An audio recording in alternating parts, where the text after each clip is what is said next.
It's almost Thanksgiving, everybody, so let's hang out. We'll do a show. That's what's coming up.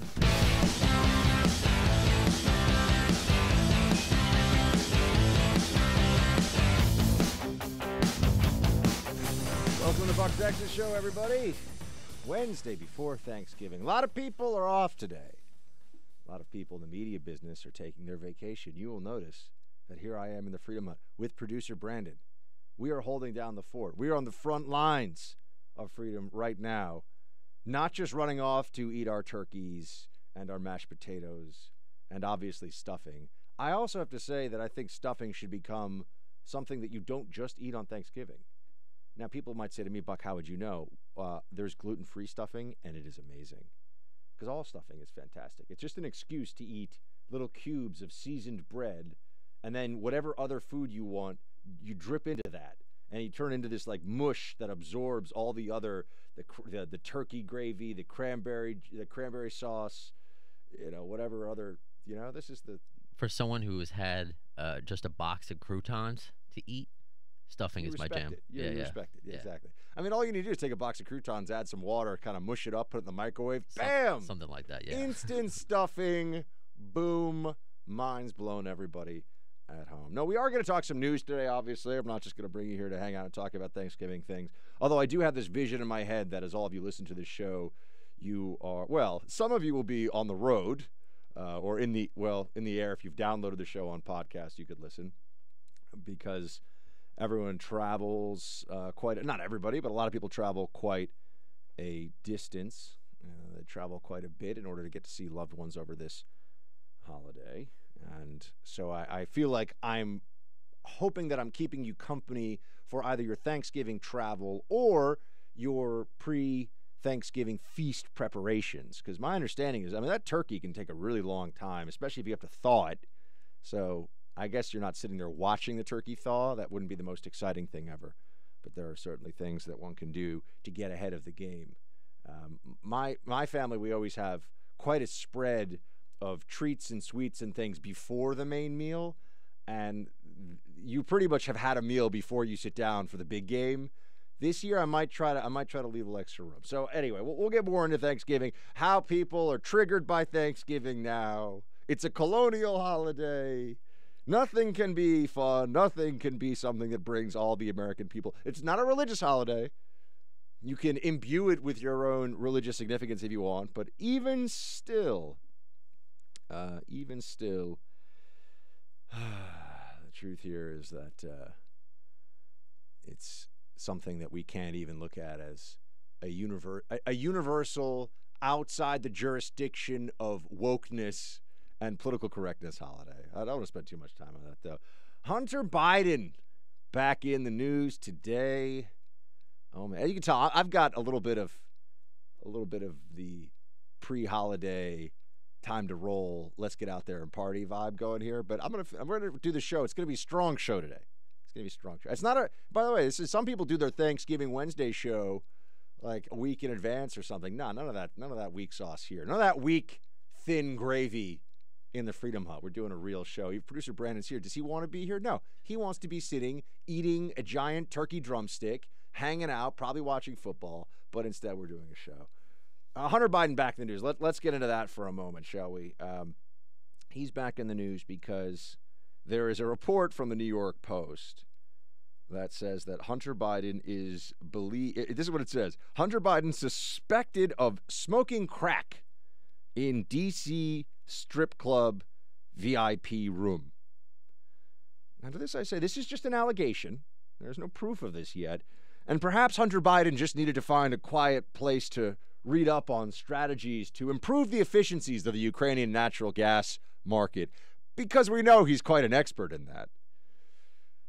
But this is the fellow that the media will immediately jump down your throat. They will yell at you. They will be quite upset at you if you say anything about how it seemed quite corrupt for this fellow to be on the board when his father was. It seems like something you wouldn't allow to happen if you were really concerned with good governance and avoiding the appearance of corruption. In fact, there is a piece today I read about what ethics rules usually are for a White House, and it's supposed to be that the mere perception, the appearance of corruption, is enough for someone to recuse themselves from an area. Which raises the question, why wouldn't Joe Biden step away from the Ukraine portfolio if his son was in fact going to be on the board of this company? Why not?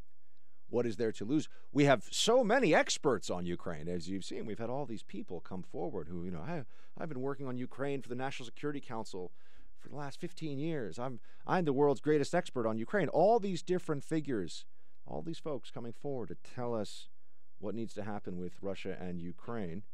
And yet, here we are now, being told that it was obvious that there was an appearance of corruption between Hunter Biden and his father and the situation with Burisma. And also, this guy is quite a disaster, really. I mean, Hunter Biden has had a track record that's stunning. The fact that he has worked with some of the law firms and different organizations that he has, given the reality of his past, is just further testament to, in fact, how corrupt he really is. How much this was a perception, at least, of a pay-for-play scheme. And can't that be enough? If I am going to be a Ukrainian oligarch, if I'm going to war game this out from their perspective, if I'm the head of Burisma, I don't need to necessarily write out some contract for Hunter Biden that says you will speak to your father and do something illegal here in order to help us. I just want you on the board so that people know that you're protected. Within the ranks of the mafia, if there's a made guy who is with you, it doesn't really matter if the made guy is telling everybody you can't touch this other individual or not, because he's rolling with a made guy. For our purposes in this analogy, Hunter Biden was like a made mafioso. You can't touch him. Remember, this is also in the movie The Departed with Jack Nicholson. He goes, it's actually Jack Nicholson's right-hand man, whose name I forget from the movie, who says there are guys you can't touch. And, Leonardo DiCaprio gets a lesson in who he can and can't hit, essentially. Hunter Biden on the board of Burisma this is a company that it's going to be harder to hit, at least, and that's why he was there. He also was in an establishment that I lived very near in D.C. called Archibald's, which that is the allegation in the New York Post. I cannot say whether or not this is Archibald's. It's considered a gentleman's club. I do not think there are a whole lot of gentlemen who frequent this establishment. It was a point of jest for many of us in D.C. to say, it's right on K Street, right near some of the big fancy law firms. It's right in the midst of all the swampiness. You have this, I believe, Gentleman's Club Cabaret. It's a strip club, right? I don't know. We use these different terms, but it's a strip club. I don't even know anybody in D.C. who's been in this place. It has something of a place of some ill repute, I think you could say. Hunter Biden might have been in. And it's not just Hunter Biden was in there. He might have been there, according to the New York Post, smoking crack, which is pretty stunning. And this guy's father is supposed to now be, according to Democrats, the president of the United States coming up in 2020. This is what I keep coming back to. You have Democrats who complain and cry about how Trump is ruining the prestige of the presidency and that he is so not presidential in his approach and that we need people who are just more serious in the role. And then they offer up Hillary Clinton, Joe Biden, Bernie Sanders. They offer up these figures that I look at them and I say, the Democratic Party is not sending us their best. Are they?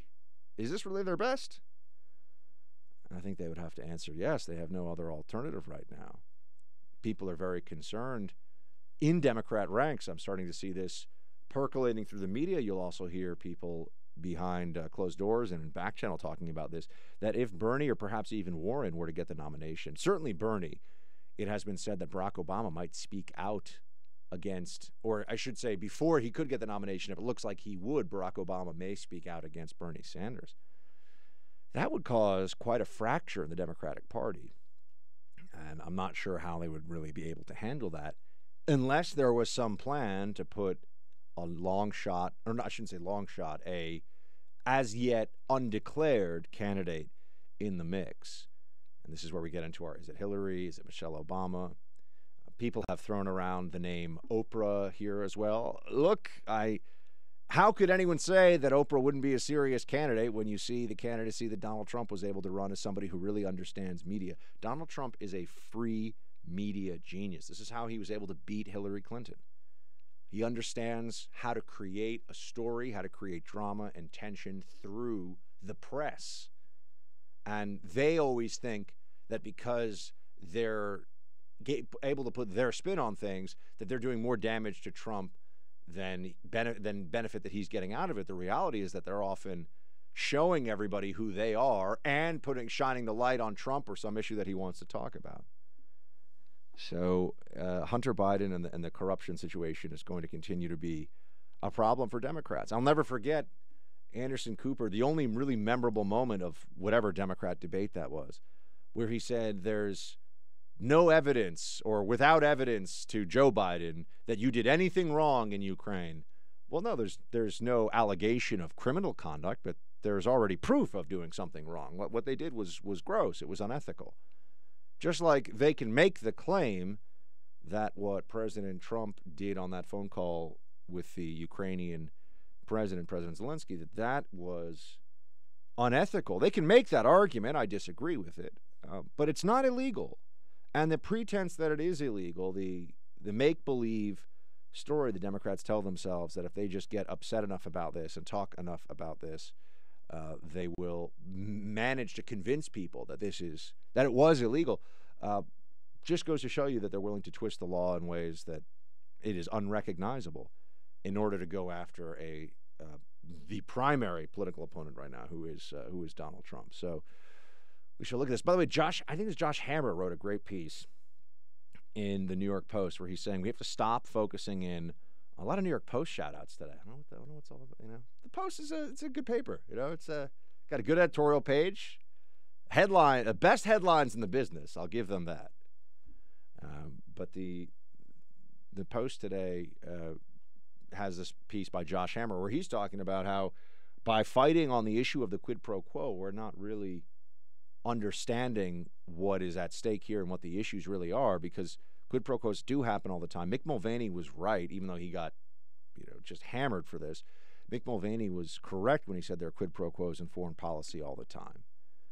And so Hammer says in his editorial, and this is really a or a version, I should say, of what I've been telling you, that because politicians have First Amendment rights to say different things about what they're going to do in policy, because they have the right to speak and share their ideas, to criminalize someone saying do this and I will do this as a politician in the way that Democrats are trying to do would open itself to all kinds of mischief.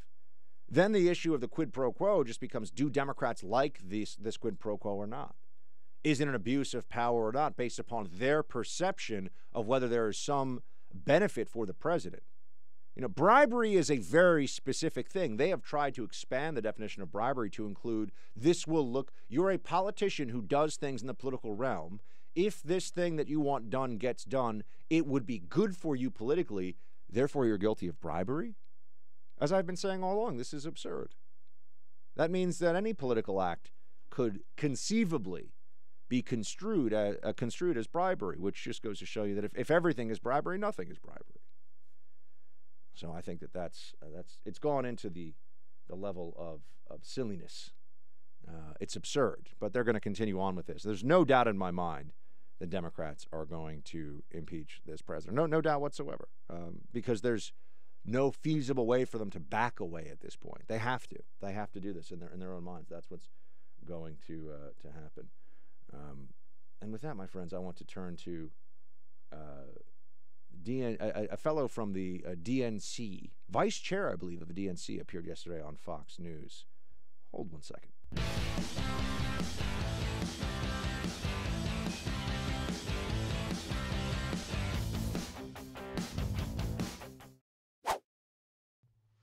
As I was saying, you had a member of the DNC senior staff. I believe he's the vice chair or something of the DNC. I've had him on my show before at the Hill. I found him to be snide and rude And he was quite snide and rude when he appeared on Michael Blake, his name, DNC vice chair. I think that's right.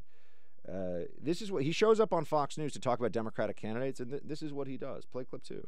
Well, she's not running, but the core question is, why the hell does Tucker Carlson still have a job here in the first place? The reality is, this is someone who said white supremacy is a hoax, and why does Fox allow him to still be here in the first place? All right. Well, I mean, his opinion there is that Michelle Obama may get in this race. Do you think that will happen, or it's not going to happen? Not going to happen. But I think the core question is, he shouldn't be on here at all. I get it. We didn't bring you on to talk about Tucker Carlson. I brought you on to talk about the Democratic field. This is somebody who's representing the Democratic National Committee. This is somebody who's supposed to show us that we'd be heading to a better politics if we only had a Democrat president and a Democrat House and Senate. I mean, that's what the DNC wants. And he acted like a complete jerk on Bill Hemmer's show. And Hemmer, by the way, is a very fair-minded guy, very decent guy, does a good show. Does give people on both sides a fair shake to speak. You know, Democrat and Republican. He tries to play it as straight as a journalist or a TV journalist as he can, I think. And this guy, Michael Blake, was acting like a total jerk. I mean, just no manners, no decency was ever going on to trash his colleague who's not there. That's just it's a cowardly move. He's not there to talk. He wasn't asked to talk about Tucker Carlson. He's asked to come talk about whether Michelle Obama is going to possibly get into the race, and he just uses an opportunity. So I just pointed this to show you, this is somebody who's very senior in the DNC apparatus, and this is just showing you what the reality is of the Democrats, that they're not going to be nice if Trump loses. They're not going to be kinder and better politicians than Trump has been. This is all a myth, all a mirage. It doesn't exist. Democrats have embraced a hysteria and a viciousness and a politics of personal destruction that Trump is an antidote to in many ways, that he is an answer to. He is there as a means of pushing back and fighting back against the political machinery of the left that just seeks to crush and destroy and control. Trump is the guy you want by your side in a bar fight. And in 2020, this election is going to be a political bar fight unlike anything you've ever seen before. But just remember, the other side, anytime they talk about civility or Trump's tone, they're the worst when it comes to that stuff. The absolute worst. And Trump just gives them some of their own medicine.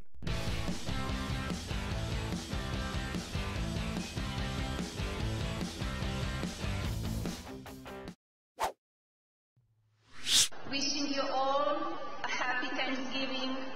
Be safe. May God bless you, your families, and United States of America. Thank you.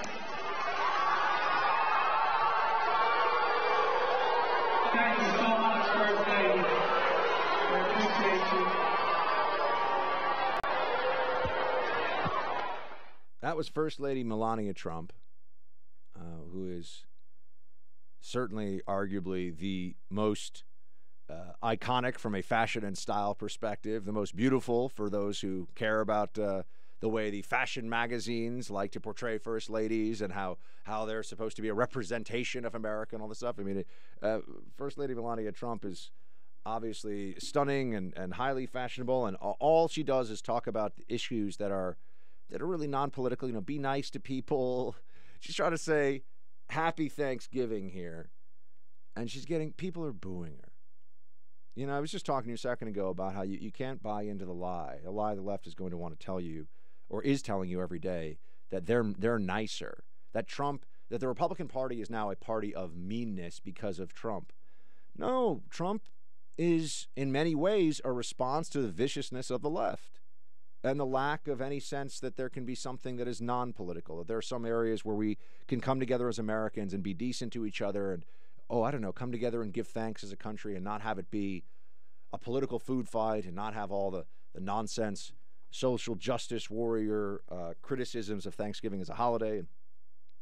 But no, the left has decided that they want a state of constant political warfare in every place, on every issue, and there can be no respite from it. Sports is not a respite from it. National holidays is not a respite from it. It has to continue on always. That there are people booing Melania Trump. I mean, I would tell you this: if people at a Thanksgiving event like this, where the first lady's just there to try to, be a nice representation of the first family at a given point in time, if people had booed Michelle Obama, I would have thought that they were jerks too. Now, let's keep this consistent. If you boo any first lady who's showing up saying Happy Thanksgiving to everybody, show a little class, But the left has no class. This is why the left, they're always showing up and interrupting events and shouting people down and protesting and cancel culture and get this person fired and get them thrown off the internet platforms, make them lose their job. This isn't an anomaly for them now. This is who the left has become. They embrace all of that. They don't in any way repudiate it when there are these movements to humiliate and destroy their political opponents, which, it always brings me back to, Kavanaugh was a political 9/11 moment for many of us. 9/11 in the sense that it was a change, a dramatic change in perception of the reality that we are living in. That was a national security and U.S. safety in the face of a terrorist threat, change in perception. But for our politics in America now, Kavanaugh was a turning point, certainly a turning point for me, and I've talked to many friends about this. If they could do that to him, if they could destroy or try to destroy that man in that way with so much dishonesty and viciousness and just lack of basic human sympathy for a father, a husband, a good man, they do it to anybody for any reason, by the way. It doesn't matter if you're a public figure. They will make you a public figure. If it becomes a benefit to the left to make an example of you, you think you're just walking to your car with the groceries, but all of a sudden some incident happens and they've got a video camera out there, and now you're public enemy number one. They want to destroy you. No sense of good faith, no willingness to show any grace or mercy. So I just want to be very clear about that. As we're going into this holiday, we'll have a couple of days here where there's not as much of a focus on politics. Do not believe the people who will tell you. This is something that I come up with too, that basically Trump is such a bad man. This is what you always hear. I've heard this from some associates and friends of mine recently. They'll say to me, this was said to me recently, you're too nice and decent a person to support Donald Trump. This is an attack on, not an attack on me, but this is a way that people will try to criticize my support of the president. They say, look at how you conduct yourself and how you speak to people versus the way he does. And I turn around to them and I say, but Donald Trump is not America's, kindergarten teacher. Donald Trump is not there to, we're going to say he's there to provide a personal exemplar of conduct, not just in office, but before he even entered office. That would be a new standard, really. George W. Bush was not an exemplar of fantastic conduct in his life that we all should look up to before. Look, we can all be honest here, right? We're all adults. Bush had some problems, and he was a trust fund baby. Okay, so, yeah, and, Trump inherited a lot of money, too, if we're going to talk about this. And don't even get me started on Bill Clinton. But this is not the standard that I hold politicians to, and I don't think we should. I think it's actually strange. On the one hand, you have people who will tell you that the problem of Trump is a problem of a cult. It's a form of destructive hero worship, and that he is being elevated as though he's a monarch, as though he's a dictator. Robert Redford, by the way, Robert Redford is... he wrote an editorial. One of these, like, now Trump has gone too far. I was like, first of all, is Robert Redford, is he still doing things? What's his situation? Like, I don't even know he was still out there. But I gotta love when these actors, these Hollywood types, whether it's De Niro or Redford, they're like, all right, that's it. This changes everything. Robert Redford has written an editorial about how Trump is like a dictator. But I have to tell you, on the one hand, I think there's a disconnect. There's a disparity here because the argument against Trump is so often from the left. They'll say that there's a cult of personality. Look, every national politician in this country, there's a little bit of a cult of personality around them. It doesn't mean that that's something we should aspire to, but it has to be there. Just the same way that if you're going to run for president, you have to be a narcissist. You have to really believe that you are special. Maybe you believe that you're chosen by God. I also think that there are people more likely to be Democrats than Republicans, but I do think that there are people who would say that just as a cynical form of self-promotion as politicians. Well, of course, I think I'm. It's not that I want to run; it's that I am, or God has chosen me to run.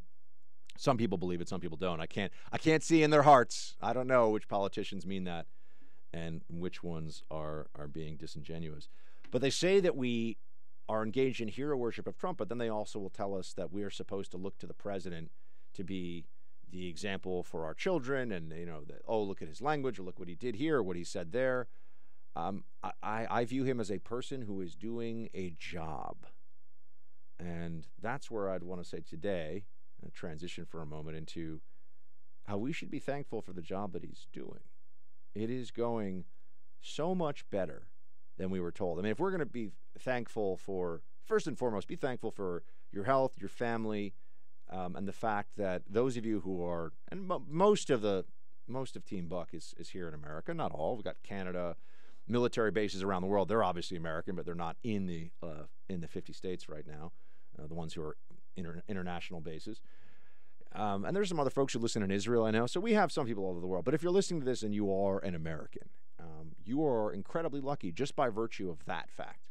You are lucky because you are a part of a political community that is the most powerful, most influential, most free, and most prosperous in the history of the world. If you start to break down the numbers on that, I mean, what are the chances that you would be born an American at this point in time instead of, born in ancient Sumeria and lucky to hit your third birthday?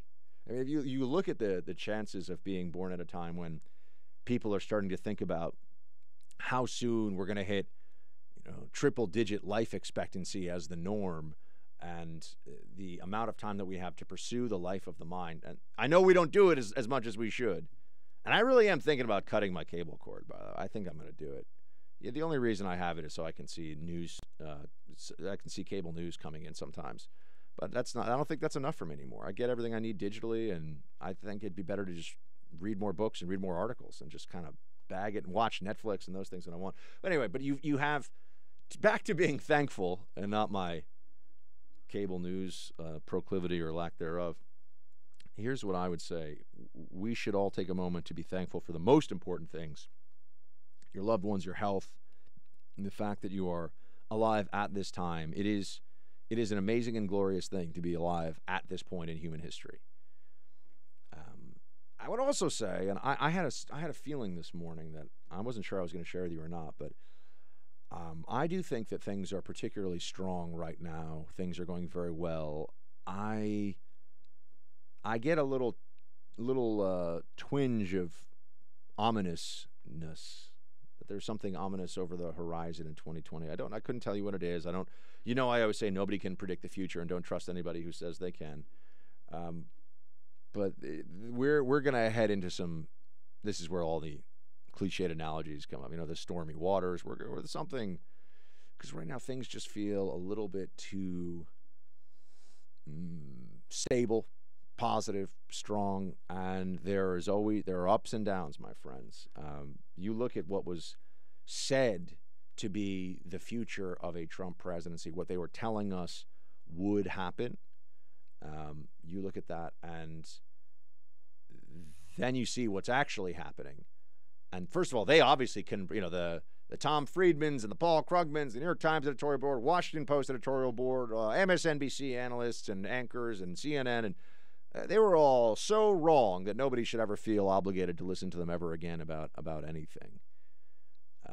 But people will, because everyone likes to have their own political biases reflected back to them via the articles they read, the news stories that pop up on their screen, the cable shows that they watch at night.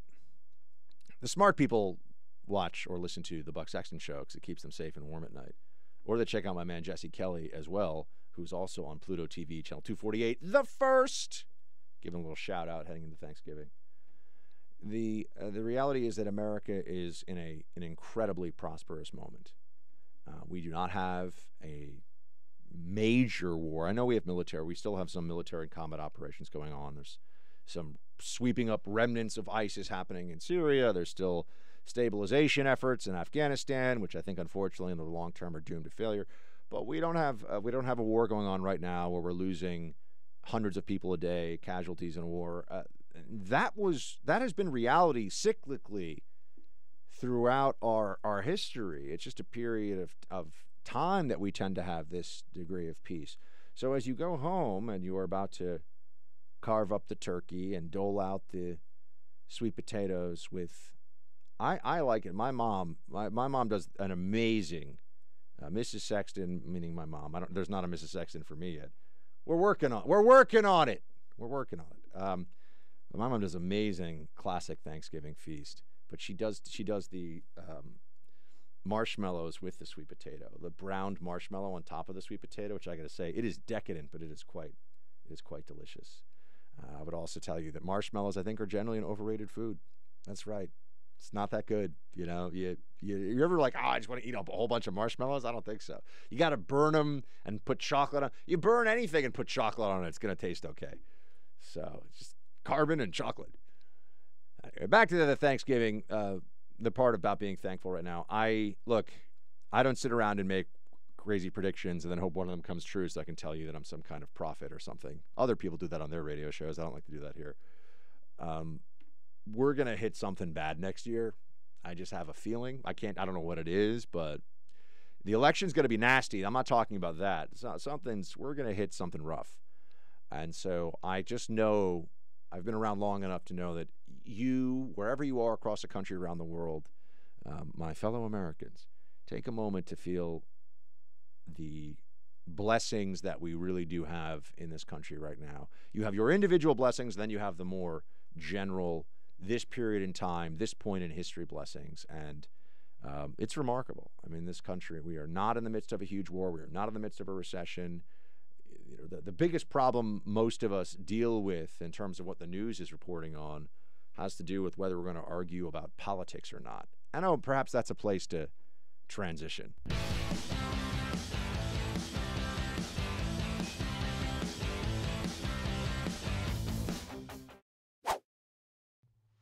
Do not believe these articles, or do not listen to these experts who are, there's this whole industry of how to talk to your relatives about politics during Thanksgiving without making anybody too upset. No, do not do this. Do not do this, please. That's not the way to make everybody happy. I couldn't believe that. This was really stunning. I'm trying to think what the group was here. The NNAF Abortion Funds Twitter account put this out. Talking with your family about abortion isn't always easy. If you're visiting loved ones for the holidays this time of year, check out our guide for talking about abortion, including graphics and a toolkit. They said toolkit. I'm not. That's what was in the tweet. No, do not. All right, I do politics every day. I work in politics for a living, or political media, whatever we call this. Not a journalist. Not even really sure what I am. I'm just a guy with some thoughts and does some things. Do not bring up highly contentious political. You already know this. I mean, everyone already knows this. You understand if you got a family where that's. I mean, my family, it's always fun because we're all on Team America in the Sexton family, so we don't have to worry about it.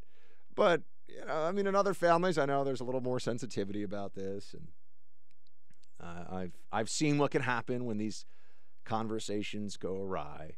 So, but this is why people have football, and they have movies, and they have things that you can talk about where everyone can have an opinion and just exchange ideas, and not get into a contentious exchange with the other side of the table about whether Bernie Sanders is really going to deliver free health care for everybody and life is going to be great and everything will be fantastic. No, he is not correct, but it doesn't matter. It doesn't matter. Enjoy your stuffing and your turkey and your green beans. I think we do green beans probably in the Sexton house. Green beans are good, Green beans are good because they're very easy to wrap in other foods, on your plate, to kind of mush them in with mashed potatoes or sweet potato or stuffing, and then you feel like you're getting some greens. So somehow the 2,500 calorie or 3,000 calorie Thanksgiving feast that you are shoveling into your mouth is a bit healthier because you've got green beans that'll be a part of the mix. So that's the advantage. That's the advantage that I see there.